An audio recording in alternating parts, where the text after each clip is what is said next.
নমস্কার বন্ধুরা, মন্ডল অ্যান্টিক চ্যানেলের পক্ষ থেকে আপনাদের সকলকে জানাই সাদর আমন্ত্রণ ও শুভেচ্ছা।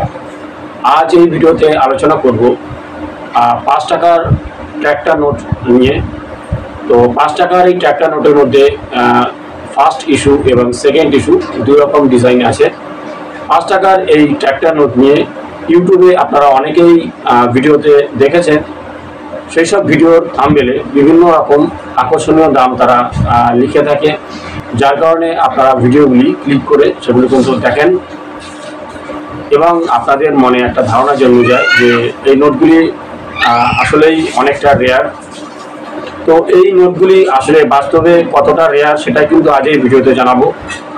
হোয়াটসঅ্যাপে যারা কয়েনের এবং নোটের ভ্যালু চেক করবার জন্য আমাকে ফোন করেন, হোয়াটসঅ্যাপে ছবি তুলে পাঠান, তার মধ্যে আমি ম্যাক্সিমাম ক্ষেত্রে দেখেছি যে প্রত্যেকের কাছেই 5 টাকার এই যে নোট, ট্র্যাক্টর নোট এবং আরও কিছু নোট আছে, এগুলো 2 টাকার মহাকাশযান যে চিত্র, 1 টাকার কিছু নোট, এগুলো খুব বেশি মাত্রায় তাদের কাছে পাওয়া যায়। এক একজনের কাছে 4টে 5টা, অনেকের কাছে 10টা। তো সাধারণ একটা জিনিস আপনাদেরকে হিসাব করতে হবে যে প্রত্যেকের কাছেই যারা যারা কয়েন সংগ্রহ করেন, সংগ্রহ করতে ভালোবাসেন, মোটামুটি সবার কাছেই কিন্তু এই 5 টাকার ট্র্যাক্টর নোট আছে। এগুলো স্টলে গেলে কিন্তু খুবই অ্যাভেলেবেল, আর সেখানে কোনো খারাপ কন্ডিশনের নোট বিক্রি হয় না। শুধুমাত্র ভেরি ফাইন কন্ডিশন, যেগুলো ইউএনসি কন্ডিশন হয়, সেই নোটগুলো কিন্তু বিক্রি হয়। তাও কিছু কিছু গভর্নর আছে যে গভর্নরগুলোর ভ্যালু বেশি। তো এই 5 টাকার নোটের ক্ষেত্রে আর.এন. মালহোত্রা, বিমল জালাল, মনমোহন সিং, এছাড়া অমিতাভ ঘোষ, বিভিন্ন গভর্নররা কিন্তু এই নোটে সাইন করেছেন। তো এর মধ্যে আমরা এটাই জানবো এই ভিডিওতে যে গভর্নররা এই নোটগুলিতে সাইন করেছেন তাদের মধ্যে কোন নোটগুলি ভ্যালুয়েবল। আর একটি নোট বা একটি কয়েন ভ্যালুয়েবল হওয়ার জন্য তার যে উৎপাদন সংখ্যা বা ঢালাই বলতে পারেন বা ছাপা বলতে পারেন, যতগুলো নোট ছাপানো হয় বা কয়েনের ক্ষেত্রে ঢালাই করা হয়, এগুলোর সংখ্যা যে গভর্নরের বা কয়েনের ক্ষেত্রে যে মিন্ট মার্কে সব থেকে কম, আর নোটের ক্ষেত্রে যে গভর্নরের নোট সব থেকে কম, সেগুলি কিন্তু রেয়ার হয়।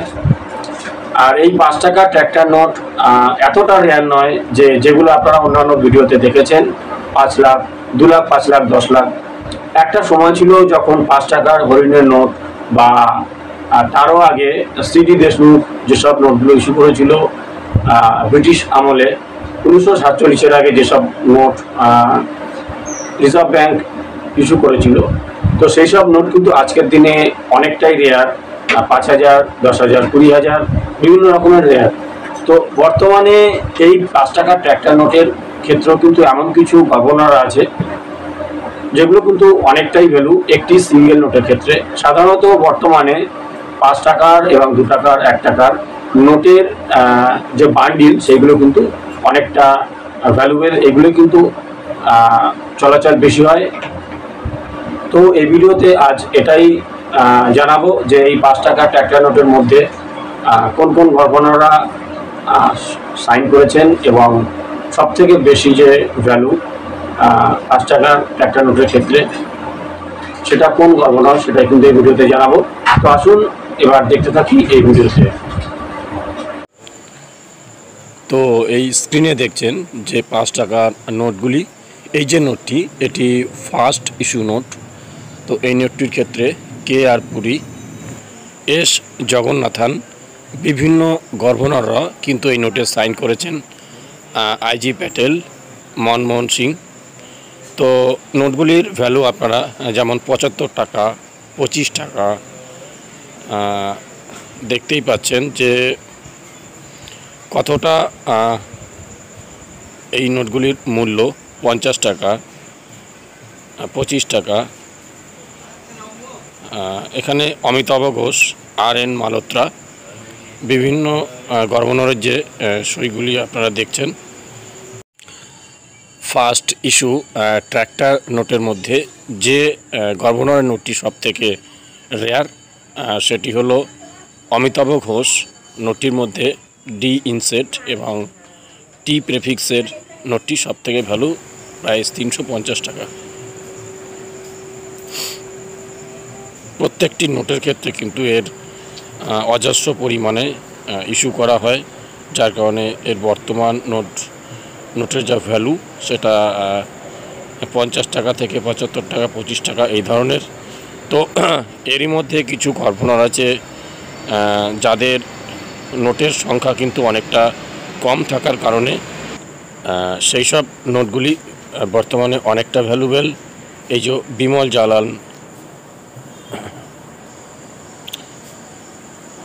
জালানের ক্ষেত্রে আমরা বেশি নোট দেখতে পাই, যেগুলো 15 থেকে 20 টাকা পর্যন্ত ভ্যালু হয়।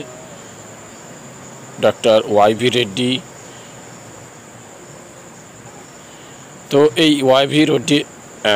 ওয়াইভি রেড্ডির ক্ষেত্রে কিন্তু একটি নোট আছে, সেকেন্ড টাইম ইস্যু যে নোটটি আর ইনসেট এ প্রেফিক্স, এই সেকেন্ড ইস্যু নোটের মধ্যে কিন্তু এই নোটটি সবথেকে রেয়ার।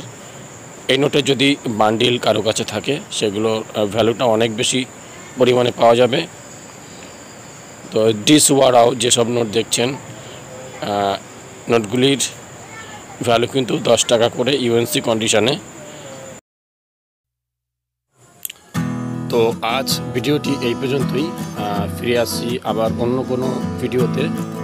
আপনাদের কোনো কিছু জিজ্ঞাসা থাকলে কমেন্টে আমাকে জিজ্ঞাসা করবেন। সকলে ভালো থাকুন, ধন্যবাদ।